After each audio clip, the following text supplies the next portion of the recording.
اللہ کا حکم ہوا، قال اهبطوا جنت سے اتر جاؤ۔ مزید فرمایا، بعضكم لبعض عدو وَلَكُمْ فِي الْأَرْضِ مُسْتَقَرٌّ وَمَتَاعٌ إِلَى حِينٍ۔ تم آپس میں ایک دوسرے کے دشمن ہوگے، اور تمہارے واسطے زمین میں رہنے کی جگہ ہے، اور ایک وقت تک نفع حاصل کرنا ہے۔ اللہ نے مزید فرمایا، قال فيها تحيون وفيها تموتون ومنها تخرجون۔ فرمایا تم وہیں زندگی بسر کرو گے اور وہیں مرو گے اور وہیں سے دوبارہ نکالے جاؤ گے۔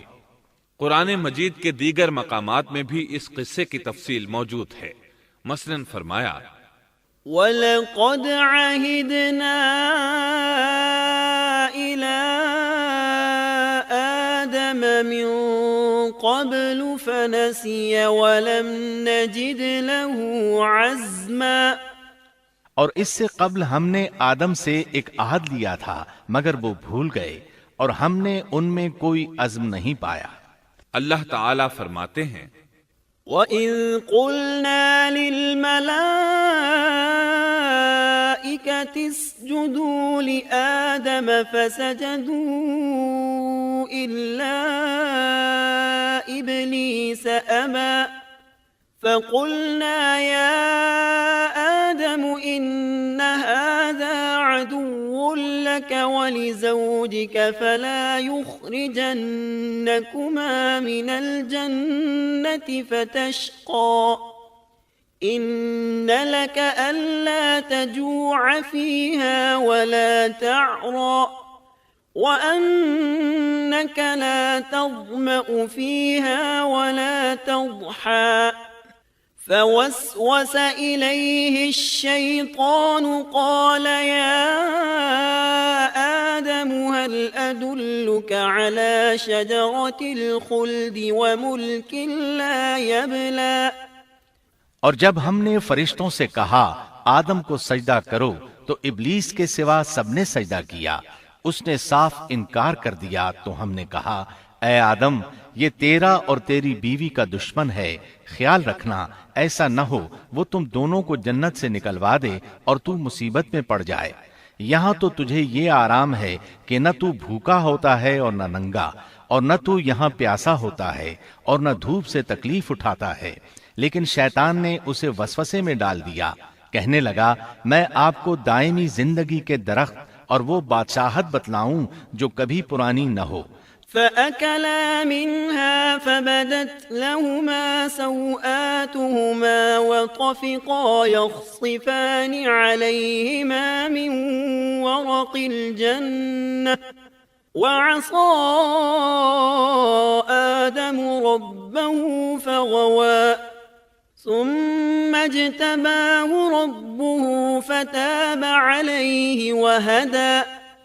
قال اهبطا منها جميعا بعضكم لبعض عدو فإما يأتينكم مني هدى فمن اتبع هداي فلا يضل ولا يشقى ومن أعرض عن ذكري فإن له معيشة ضنكا ونحشره يوم القيامة أعمى۔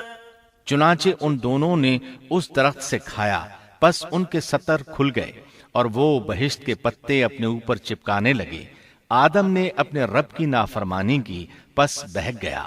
پھر اس کے رب نے نوازا، اس کی طرف توجہ فرمائی اور اس کی رہنمائی کی۔ حکم ہوا تم دونوں یہاں سے اتر جاؤ، تم آپس میں ایک دوسرے کے دشمن ہو۔ اب تمہارے پاس جب کبھی میری طرف سے ہدایت پہنچے تو جو میری ہدایت کی پیروی کرے نہ تو وہ بہکے گا نہ تکلیف میں پڑے گا، ہاں جو میری یاد سے روگردانی کرے گا اس کی زندگی تنگی میں رہے گی اور بروز قیامت ہم اسے اندھا کر کے اٹھائیں گے۔ آدم علیہ السلام زمین پر اترے اور اپنے رب سے توبہ کے کلمات سیکھ لیے۔ وہ کلمات یہ ہیں: ربنا ظلمنا انفسنا وان لم تغفر لنا وترحمنا لنكونن من الخاسرین۔ اے ہمارے رب، ہم نے اپنا نقصان کیا، اور اگر تو نے ہم پر مغفرت و رحمت نہ فرمائی تو ہم خسارہ اٹھانے والوں میں سے ہو جائیں گے۔ آدم علیہ السلام زمین پر اترے اور ان کے ساتھ حوا علیہ السلام بھی اتری، اور ان کے ساتھ ہی ابلیس کو بھی اتارا گیا۔ یہ کس جگہ پر اترے اس بارے میں اختلاف پایا جاتا ہے، لیکن ابن عباس رضی اللہ عنہ کی بات راجح محسوس ہوتی ہے کہ آدم علیہ السلام کو ہند میں اور حوا علیہ السلام کو جدے میں اتارا گیا۔ جب آدم علیہ السلام اتر آئے تو حوا علیہ السلام کی تلاش شروع کر دی، زمین میں ان کی تلاش میں سرگرداں ہوئے۔ آخر کار میدان عرفات میں دونوں کی ملاقات ہو گئی۔ چونکہ میدان عرفات میں دونوں نے ایک دوسرے کی معرفت حاصل کی تھی اور ان کا آپس میں تعارف ہوا تھا، لہٰذا اسی مناسبت سے اس میدان کا نام عرفات مشہور ہو گیا۔ پھر اللہ تعالیٰ نے زمین کے اندر انسانوں کو پھیلانا شروع کیا اور زمین کو مردوں اور عورتوں سے آباد کر دیا۔ امام طبری رحمت اللہ علیہ بیان کرتے ہیں کہ حوا علیہ السلام نے آدم علیہ السلام کے لیے 20 ولادتوں میں 40 بچوں کو جنم دیا۔ ہر بار 2 بچوں کو جنم دیتی تھی، ایک لڑکا ہوتا ایک لڑکی۔ سب سے پہلا جوڑا قابیل اور اس کی بہن قمیم کا تھا۔ پھر انسانوں کی افزائش شروع ہوئی، آبادی میں اضافہ ہونے لگا۔ اللہ نے آدم علیہ السلام ہی کو ان کا نبی متعین کر دیا۔ وہ انہیں دین سکھاتے رہے۔ اس وقت تمام لوگ موحد تھے، خالص توحید کو اپنانے والے تھے، یعنی کان الناس امۃ واحدہ، تمام لوگ ایک ہی امت کے تھے، ان میں شرک کا شائبہ بھی نہ تھا۔ ابن جریر اور ابن کثیر رحمہم اللہ نے ابو موسیٰ اشعری رضی اللہ عنہ کی روایت بیان کی ہے، اللہ نے جب آدم علیہ السلام کو جنت سے زمین پر اتارا تو انہیں ہر چیز کی کاریگری اور صنعت کا علم تھا۔ جب وہ اترے تو عالم بھی تھے، لباس میں ملبوس بھی تھے، کام کاج کے تمام طریقوں سے باخبر بھی تھے، لوہے، آگ، لکڑی اور کپڑے کے استعمال سے بھی بخوبی واقف تھے۔ ہمارے برعکس وہ ان کاموں کو اپنی ابتدا ہی سے جان چکے تھے، کیونکہ ہم سب لوگوں کا حال یہ ہے کہ جب تک سکھایا نہ جائے ہمیں کچھ نہیں آتا۔ آج کے دور میں بعض افریقی قبائل کے افراد وحشیانہ اور غیر مہذب زندگی گزارتے ہیں۔ علماء کا کہنا ہے کہ یہ لوگ زمین پر رہنے والوں میں سے گمراہ ترین انسان ہیں۔ انہوں نے بہترین زندگی ضائع کر دی اور گھٹیا زندگی کو پسند کیا۔ تہذیب و تمدن کا آغاز چونکہ ابتدائے آفرینش سے ہے، اس لیے ہر انسان کی فطرت میں تہذیب کی سوجھ بوجھ موجود ہے۔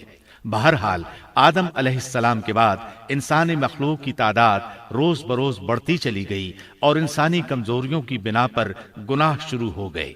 زمین پر سب سے پہلے ہونے والی معصیت قابیل کے ہاتھوں اپنے بھائی حابیل کے قتل کی صورت میں سامنے آئی۔ اللہ تعالیٰ نے قرآن مجید میں قابیل اور اس کے بھائی حابیل کا قصہ بیان کیا ہے۔ قابیل قرخت اور درشت طبیعت کا مالک تھا، جبکہ اس کا بھائی حابیل رحم دل اور نرم طبیعت تھا۔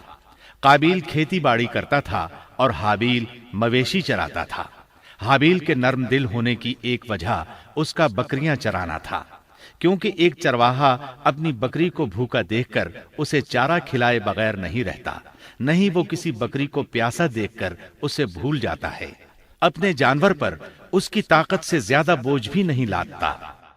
بنی نوع انسان کی تعداد میں اضافے کے لیے اس وقت ایسا قانون تھا جو اب حرام ہے، اور وہ ہے بہن کے ساتھ نکاح۔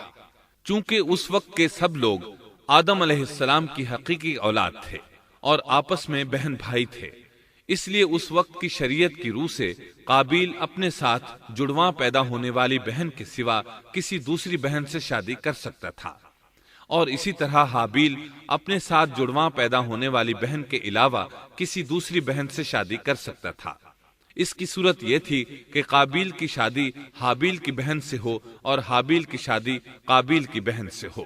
لیکن ہوا یہ کہ حابیل کی بہن خوبصورتی میں قابیل کی بہن سے کم تھی، اس لیے قابیل نے حابیل کی بہن سے شادی کرنے سے انکار کر دیا اور اپنی جڑواں بہن سے شادی کی خواہش ظاہر کی، لیکن ایسا کرنا آدم علیہ السلام کی شریعت میں حرام تھا۔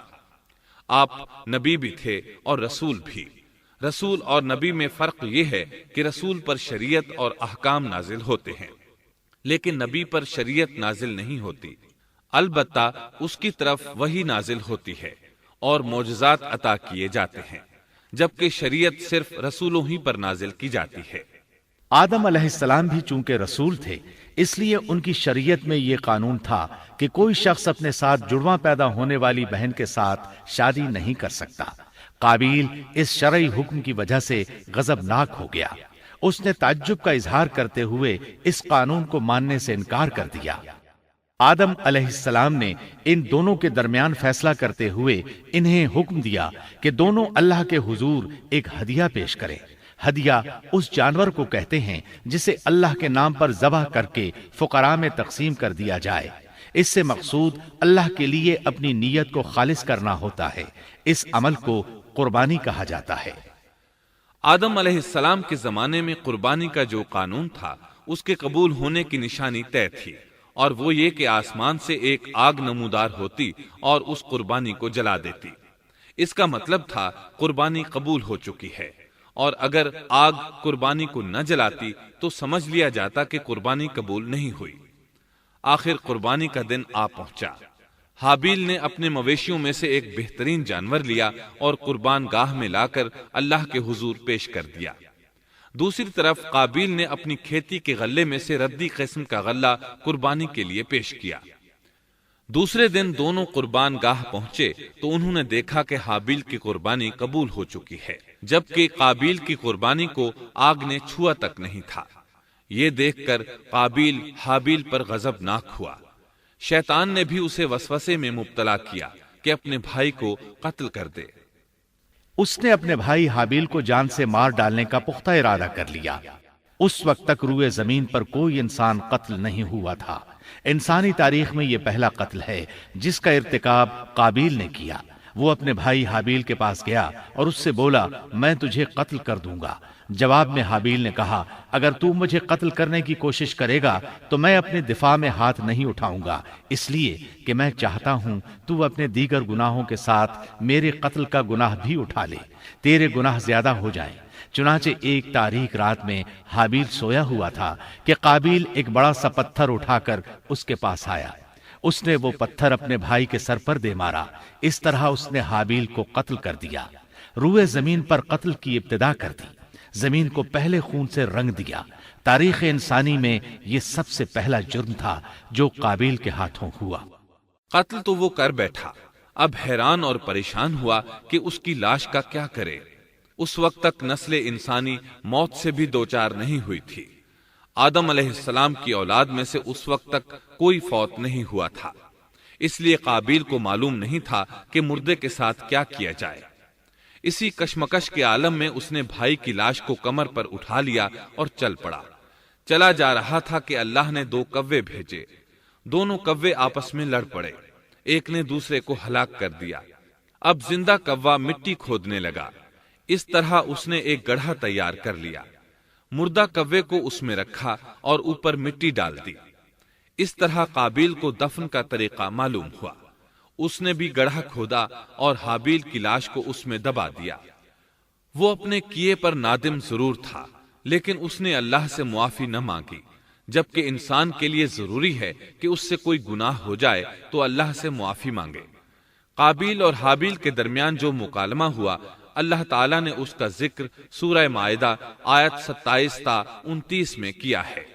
اللہ فرماتے ہیں، وَاتْلُ عَلَيْهِمْ نَبَأَ ابْنَيْ آدَمَ بِالْحَقِّ إِذْ قَرَّبَا قُرْبَانًا فَتُقُبِّلَ مِنْ أَحَدِهِمَا وَلَمْ يُتَقَبَّلْ مِنَ الْآخَرِ قَالَ لَأَقْتُلَنَّكَ قال انما يتقبل الله من المتقين۔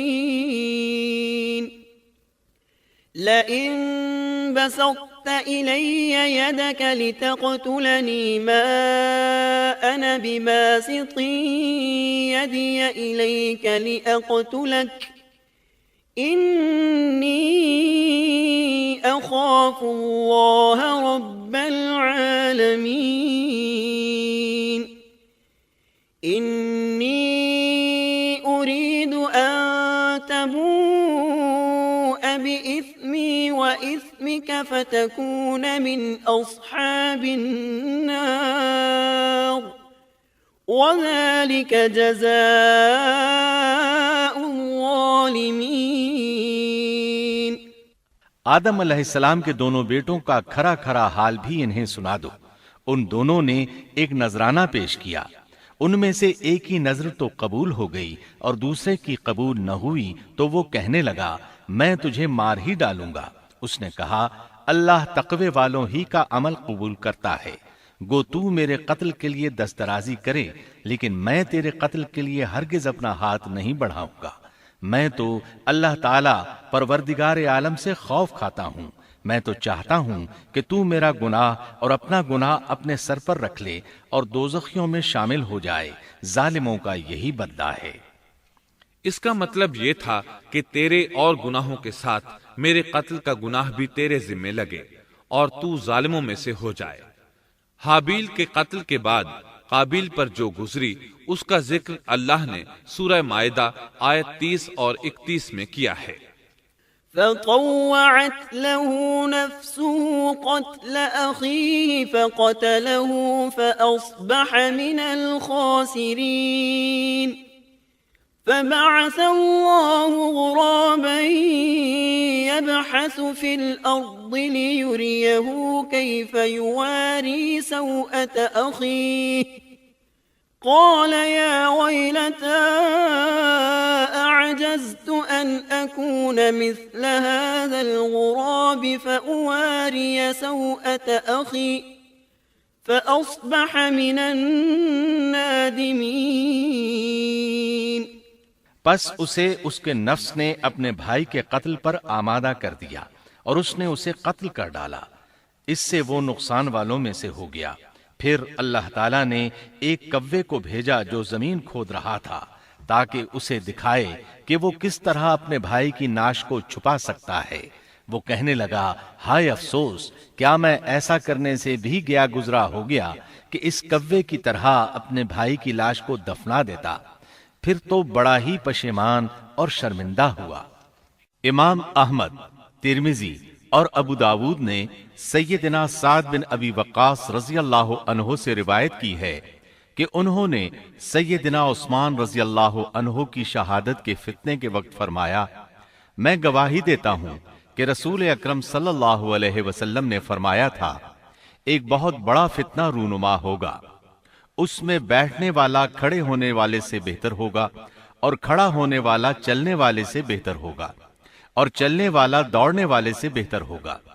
کسی نے کہا اگر کوئی میرے گھر میں داخل ہو کر میری طرف ہاتھ بڑھائے تاکہ وہ مجھے قتل کر دے تو آپ صلی اللہ علیہ وسلم نے فرمایا تو آدم علیہ السلام کے بیٹے کی طرح قتل ہو جا، یعنی اس فتنے میں قتل ہو جانا، حابیل کی سنت پر عمل کرتے ہوئے خود ہاتھ نہ اٹھانا، قاتل کہلانے کی بجائے مقتول ہونے کو پسند کرنا۔ اسی طرح مسند احمد کی ایک روایت میں ہے رسول اللہ صلی اللہ علیہ وسلم نے فرمایا دنیا میں جب بھی کوئی ظلم سے قتل ہوتا ہے تو اس کا گناہ آدم علیہ السلام کے پہلے بیٹے قابیل کی گردن پر ضرور ہوتا ہے، اس لیے کہ وہ پہلا شخص ہے جس نے ظالمانہ قتل کی ابتدا کی اور یہ ناپاک طریقہ جاری کیا۔ اس حدیث سے اس جرم کی نوعیت کا بخوبی اندازہ ہوتا ہے کہ اللہ تعالیٰ نے اس کو صرف ایک قتل قرار نہیں دیا بلکہ اس کو ایک گھناؤنی حرکت قرار دیا۔ قیامت تک آنے والے لوگ جو اس گناہ کے مرتکب ہوں گے ان کا کچھ گناہ قابیل کے حساب میں ڈالا جائے گا۔ حابیل کو قتل کرنے کے بعد قابیل نے اپنی بیوی کو ساتھ لیا اور دور دراز نرم زمین کے پاس جا کر رہائش پذیر ہو گیا اور آدم علیہ السلام کے سامنے تک نہ ہوا۔ آدم علیہ السلام پہاڑوں کے قریب ایک بستی میں رہ رہے تھے، یہ ان سے بہت دور جا بسا تھا۔ اس طرح قابیل کا آدم علیہ السلام سے رابطہ بالکل ختم ہو گیا اور اس سے ایک نئی نسل کی ابتدا ہوئی۔ فحاشی اور اریانی کو ان کے ہاں عروج حاصل تھا۔ عبادت یہ لوگ اگرچہ اللہ ہی کی کرتے تھے، لیکن آدم علیہ السلام کی شریعت کے خلاف بے حیائی کے دل دادا تھے۔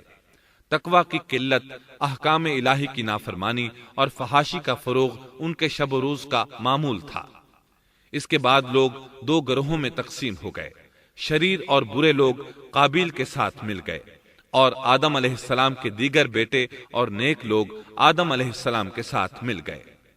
آدم علیہ السلام 960 سال زندہ رہے۔ ان کی کل عمر تو 1000 سال تھی، لیکن 40 سال کم کر دی گئی۔ سیدنا ابو ہریرہ رضی اللہ عنہ بیان کرتے ہیں کہ رسول اللہ صلی اللہ علیہ وسلم نے فرمایا، جب اللہ نے آدم علیہ السلام کو پیدا فرمایا تو ان کی پیٹھ پر ہاتھ پھیرا۔ اس طرح قیامت تک جتنے انسان پیدا ہونے والے تھے ان کی روحیں وجود میں آ گئیں۔ پھر ہر انسان کی آنکھوں کے درمیان ایک نور رکھ کر آدم علیہ السلام کے سامنے پیش کیا۔ انہوں نے پوچھا، یا اللہ یہ کون ہیں؟ اللہ نے فرمایا، یہ تیری اولاد ہے۔ ان میں سے ایک کی پیشانی کی چمک آدم علیہ السلام کو بہت اچھی لگی۔ انہوں نے پوچھا، یا اللہ یہ کون ہے؟ جواب ملا، یہ تیری اولاد میں سے بہت دور جا کر ہیں، ان کا نام داؤد ہے۔ پوچھا، ان کی عمر کتنی ہے؟ فرمایا 60 سال۔ آدم علیہ السلام کہنے لگے، یا اللہ 40 سال میری عمر میں سے ان کی عمر میں شامل کر دے۔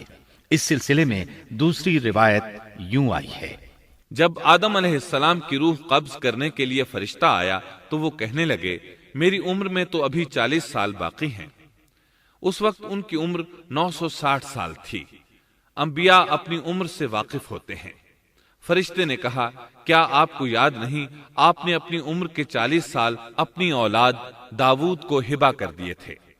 رسول اللہ صلی اللہ علیہ وسلم نے فرمایا، چونکہ آدم علیہ السلام نے انکار کیا تو ان کی اولاد بھی انکار کی عادی ہے۔ آدم علیہ السلام خود بھول گئے، ان کی اولاد بھی بھولتی ہے۔ آدم علیہ السلام نے خطا کی، ان کی اولاد بھی خطا کرتی ہے۔ حابیل کے قتل کے بعد اللہ تعالیٰ نے آدم اور حوا علیہم السلام کو اس کا نعم البدل عطا کیا۔ اس کا نام انہوں نے شیس رکھا۔ شیس کا مطلب ہے اللہ کا دیا ہوا تحفہ۔ حابیل کے قتل پر آدم اور حوا علیہم السلام دونوں بہت غمگین ہوئے، اس لیے اللہ نے بدلے میں انہیں شیس علیہ السلام عطا فرمائے۔ سیدنا ابو ذر غفاری رضی اللہ عنہ سے مروی ایک صحیح حدیث میں ہے کہ رسول اللہ صلی اللہ علیہ وسلم نے فرمایا، اللہ تعالیٰ نے 104 صحیفے نازل فرمائے، ان میں سے 50 صحیفے شیس علیہ السلام پر نازل ہوئے۔ ان صحیفوں میں ایسے قوانین، اصول اور ضابطے تھے جن سے انسانیت کی زندگی منظم ہوتی ہے۔ شیس علیہ السلام نے آدم علیہ السلام سے علم حاصل کیا، لیکن آدم علیہ السلام کا تمام علم وہ حاصل نہ کر سکے، اس لیے کہ آدم علیہ السلام نے بالمشافہہ اللہ تعالیٰ سے علم حاصل کیا تھا اور بہت سی اشیاء کا علم اللہ تعالیٰ نے انہیں سکھا دیا تھا، اس لیے وہ تمام علماء سے بڑھ کر عالم تھے۔ شیس علیہ السلام نے آدم علیہ السلام سے علوم سیکھ کر لوگوں کو سکھائے۔ لوگوں نے ان سے مختلف علوم، فنون اور پیشے سیکھے۔ انہیں شہروں میں رہنے سہنے کے بارے میں تعلیم دی، دن رات کے حسابات سے انہیں آگاہ کیا اور انہیں بتایا کہ کن اوقات میں وہ اللہ کی عبادت کریں اور عبادت کے طریقے انہیں سکھائے۔ احادیث میں اس کی وضاحت ملتی ہے۔ امام احمد رحمت اللہ علیہ بیان کرتے ہیں کہ ابو زمعہ سعدی کہتے ہیں کہ انہوں نے مدینے میں ایک شیخ کو لوگوں سے کلام کرتے دیکھا تو ان کے متعلق پوچھا، یہ کون شخص ہے؟ لوگوں نے بتایا کہ یہ ابی بن کعب رضی اللہ عنہ ہیں، بڑے صحابہ میں ان کا شمار ہوتا ہے، تمام مسلمانوں سے بڑھ کر قرآن اور اس کی تفسیر کے عالم ہیں۔ ابو زمعہ فرماتے ہیں کہ ابی بن کعب رضی اللہ عنہ اس وقت یہ واقعہ بیان کر رہے تھے کہ جب آدم علیہ السلام کی وفات کا وقت قریب آیا تو انہوں نے اپنے بیٹوں سے فرمایا، میرا جنت کے پھل کھانے کو جی چاہتا ہے۔ جنت کے پھل دنیاوی پھلوں جیسے ہی ہوتے ہیں، سیب، انار، انگور، یہ سب جنت میں موجود تھے۔ جنت کے اور دنیا کے پھلوں میں فرق یہ ہے کہ دنیاوی پھل بدبودار ہو جاتے ہیں، جبکہ جنتی پھل کبھی بدبودار نہیں ہوتے۔ اسی طرح دنیاوی پھلوں کا ذائقہ عارضی ہوتا ہے، جبکہ جنتی پھلوں کا ذائقہ ہمیشہ برقرار رہتا ہے۔ اس لیے آدم علیہ السلام نے چاہا کہ وہ جنت کے پھل کھائیں، چنانچہ ان کے بیٹے تلاش میں نکل گئے۔ انہوں نے اپنے ساتھ کلہاڑے، کدالیں اور ٹوکریاں لے لی۔ راستے میں انہیں فرشتے ملے۔ ان کے پاس آدم علیہ السلام کا کفن اور خوشبو وغیرہ تھی۔ انہوں نے پوچھا، آدم کے بیٹو، کس چیز کی تلاش میں ہو؟ کہاں جا رہے ہو؟ انہوں نے جواب میں کہا، ہمارے والد مریض ہیں، انہیں جنت کے پھلوں کی خواہش ہے۔ فرشتے ان کے سامنے انسانی شکل میں آئے تھے۔ ان کی بات سن کر بولے، واپس جاؤ، تمہارے والد فوت ہونے کے قریب ہیں۔ اب ان میں اتنی طاقت نہیں رہی کہ پھل کھا سکیں۔ جب فرشتے آدم علیہ السلام کی روح قبض کرنے کے لیے آئے تو حوا علیہ السلام نے انہیں پہچان لیا۔ وہ بلند آواز سے آدم علیہ السلام کو پکارنے لگی، ان کے ساتھ چمڑ گئیں۔ آدم علیہ السلام بولے، مجھ سے الگ ہو جاؤ، پہلے بھی مجھے تمہاری وجہ سے مصیبت پہنچی تھی، میرے اور میرے رب کے فرشتوں کے درمیان سے ہٹ جاؤ۔ پھر فرشتوں نے آدم علیہ السلام کی روح قبض کی، انہیں غسل دیا، کفن پہنایا، خوشبو لگائی، آپ کی قبر کھودی۔ پھر انہوں نے آدم علیہ السلام کی نماز جنازہ ادا کی۔ اس کے بعد انہیں قبر میں اتارا، پھر اوپر مٹی ڈال دی اور بولے، آدم کے بیٹو، تمہارے لیے یہی طریقہ ہے۔ اس وقت تک لوگ کفن دفن کے احکامات سے واقف نہیں تھے۔ انہیں علم نہ تھا کہ قابیل نے اپنے بھائی کو کیسے دفن کیا تھا، اس لیے فرشتوں کو بھیجا گیا تاکہ تدفین کا طریقہ بتا دیں۔ تو اس طرح انسان کو دفن کرنے کا طریقہ معلوم ہوا جو فرشتے لے کر آئے تھے۔ آدم علیہ السلام نے اپنی 960 سال کی مکمل زندگی میں سوائے اس درخت کا پھل کھانے کے اور کوئی خطا نہیں کی۔ یہ تھا ہمارے باپ سیدنا آدم علیہ السلام کا اسوہ اور سیرت طیبہ کا حال۔ آپ کی وفات کے 1 سال بعد حوا علیہ السلام بھی وفات پا گئیں۔ آدم علیہ السلام کی وفات کے بعد ان کے بیٹے شیس علیہ السلام نے ان کی ذمہ داریاں سنبھال لی۔ اب تبلیغ کا کام انہیں کرنا تھا۔ ادھر قابیل جو نرم زمین میں جا آباد ہوا تھا، اس کی اولاد نے فتنہ و فساد اور سرکشی کی زندگی اختیار کی۔ انہوں نے قتل و غارت گری کا بازار گرم کر دیا۔ یہ لوگ آدم علیہ السلام کی قوم کے پاس سے گزرتے تو وہاں بھی فساد مچاتے۔ ابن عباس رضی اللہ عنہما سورۃ الاحزاب آیت 33 کی تفسیر کرتے ہوئے فرماتے ہیں، وَلَا تَبَرَّجْنَ تَبَرُّجَ الْجَاهِلِيَّةِ الْأُولَى، پرانے زمانے کی جاہلیت کی طرح اپنے بناؤ کا اظہار نہ کیا کرو۔ اس وقت 2 نسلیں آباد تھیں، ایک پہاڑ پر اور دوسری نرم زمین پر۔ پہاڑوں کے مرد خوش شکل تھے، عورتیں سیاہ فام تھیں، جبکہ زمین والوں کی عورتیں خوبصورت تھیں اور مردوں کے رنگ سانولے تھے۔ اب ابلیس نے اپنا کام شروع کیا۔ وہ انسانی شکل میں نرم زمین والوں کے پاس آیا اور ایک شخص کا غلام بن کر رہنے لگا۔ پھر اس نے بانسری شکل کی ایک چیز ایجاد کی اور اس کو بجانے لگا۔ لوگ اس آواز پر لٹو ہو گئے، اس کے گرد بھیڑ لگا کر سننے لگے۔ پھر ایک دن میلے کا مقرر ہو گیا، اس میں 1000 مرد اور عورتیں جمع ہونے لگے۔ اتفاق سے وہاں ایک دن ایک پہاڑی آدمی بھی آ گیا۔ اس نے میدانی عورتوں کے حسن و جمال کو دیکھا۔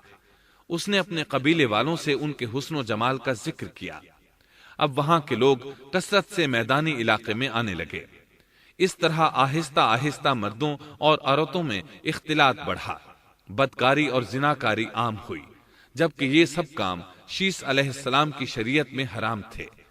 یہ سب بیان کرنے کے بعد ابن عباس رضی اللہ عنہما کہتے ہیں، اللہ تعالیٰ کے قول وَلَا تَبَرَّجْنَ تَبَرُّجَ الْجَاهِلِيَّةِ الْأُولَى کی یہی تفسیر ہے، اور قدیم جاہلیت سے یہی مراد ہے، کیونکہ ان لوگوں نے زمین میں ایک عظیم فساد اور انتشار برپا کر رکھا تھا۔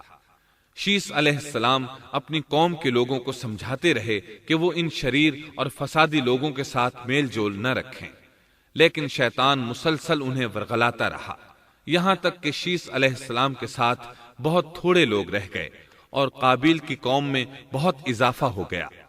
لوگ یوں ہی زندگی بسر کرتے رہے، یہاں تک کہ اللہ تعالیٰ نے ان میں ادریس علیہ السلام کو مبعوث فرمایا۔ چنانچہ اب ہم آپ کو ادریس علیہ السلام کے بارے میں بتاتے ہیں۔ ایک حدیث میں ہے کہ آدم اور شیس علیہ السلام کے بعد ادریس علیہ السلام پہلے نبی ہیں۔ ایک دوسری حدیث میں ہے کہ ادریس علیہ السلام پہلے نبی ہیں جنہوں نے قلم کے ذریعے لکھا اور لوگوں کو کتابت سکھائی۔ حافظ ابن کثیر نے ان کا حلیہ کچھ یوں بیان کیا ہے: پورا قد و قامت، خوبصورت، خوب رو، گھنی داڑھی، عمدہ اوصاف کے مالک، چوڑے کندھے، مضبوط ہڈیاں، دبلے پتلے، سرمگی چمکدار آنکھیں، گفتگو باوقار، خاموشی پسند، سنجیدہ اور متین، چلتے ہوئے نظر نیچی، انتہائی فکر و خوض کے عادی، غصے کے وقت سخت غضبناک، باتیں کرنے میں شہادت کی انگلی سے بار بار اشارہ کرنے کے عادی۔ ادریس علیہ السلام شیس علیہ السلام کی شریعت پر عمل پیرا رہے، چونکہ ادریس علیہ السلام رسول بھی تھے، اس لیے اللہ کی طرف سے مستقل ان پر شریعت نازل ہوئی جس کی تشریح و تفسیر کر کے لوگوں کو احکام الہی سے آگاہ فرماتے۔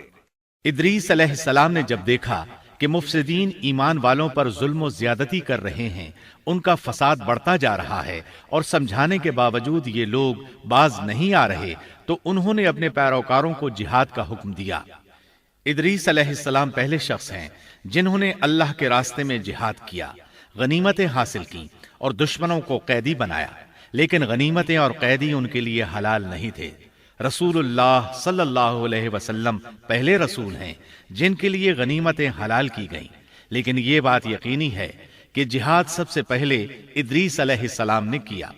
انہوں نے جہاد کے لیے سب سے پہلے ایک لشکر تیار کیا، پھر اس لشکر کو 2 حصوں میں تقسیم کیا۔ ایک حصہ پیادوں پر مشتمل تھا، دوسرا سواروں پر۔ چنانچہ بھرپور تیاری کے بعد ادریس علیہ السلام نے قابیل کی قوم پر چڑھائی کر دی۔ حق و باطل کے درمیان زبردست مارکے ہوئے۔ آخرکار ادریس علیہ السلام نے انہیں گھٹنے ٹیکنے پر مجبور کر دیا، ان کا بہت سا مال و اسباب لوٹ لیا اور لوگوں کو قیدی بنا لیا۔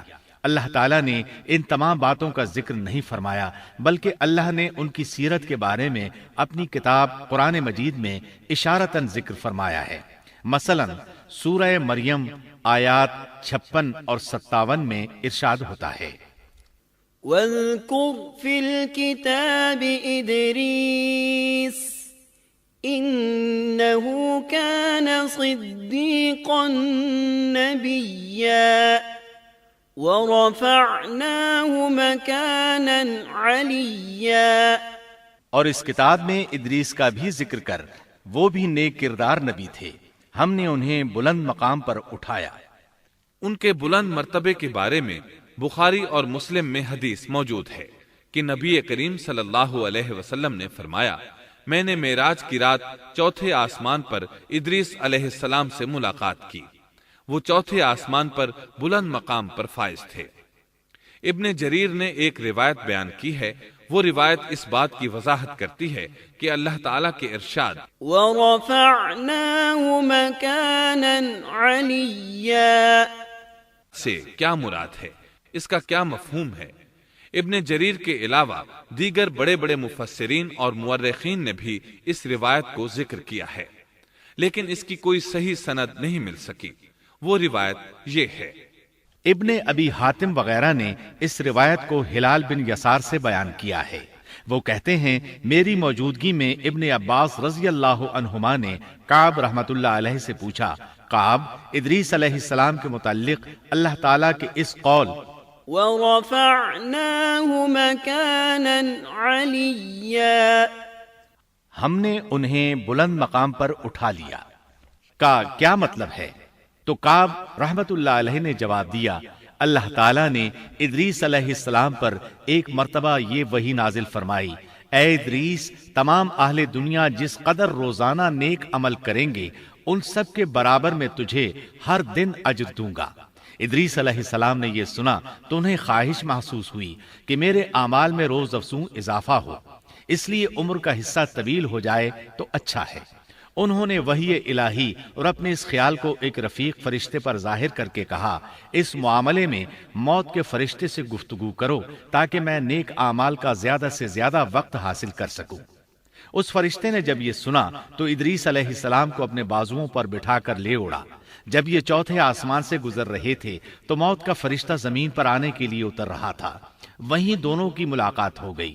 دوست فرشتے نے موت کے فرشتے سے ادریس علیہ السلام کے بارے میں گفتگو کی۔ موت کے فرشتے نے دریافت کیا، ادریس علیہ السلام کہاں ہیں؟ اس نے کہا، میری پشت پر۔ موت کا فرشتہ کہنے لگا، مجھے اللہ کی طرف سے یہ حکم ملا ہے کہ چوتھے آسمان پر ادریس علیہ السلام کی روح قبض کروں، اس لیے میں سخت حیرت میں تھا کہ یہ کیسے ممکن ہے۔